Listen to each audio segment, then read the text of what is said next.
week's edition of Reporter's Notebook. This is our first video installation, and my name is Tesneem Sharma, Executive Editor for Multimedia at the Prince, and I'm here with Gabriel Debenedetti, Senior Writer for News. And today he wrote an article about the possibility of failing a senior thesis. And I noticed that you actually found that it's really hard for a senior to fail their thesis. Like, why is that? Yeah, well, essentially what I found is that departments try very hard to make sure that seniors don't fail their theses, of course.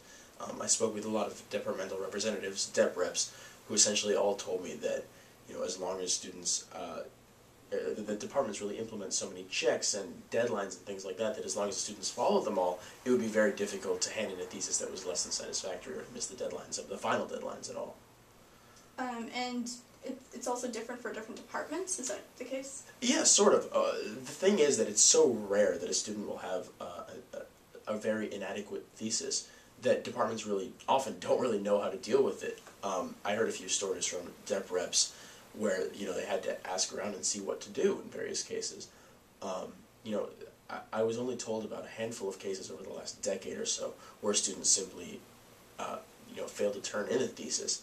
And essentially what the departments will do is they will then deal with the registrar, the office of the dean of the college and West College, and residential college academic deans. And from there, you know, it branches out, and there are a number of different paths. But essentially, again, it's very rare that a student will simply turn in inadequate work, and that will fail. Much more often, failure is when a student simply doesn't turn in their thesis, and then, of course, they don't graduate. On that note, we conclude our video cast. Thanks for joining us.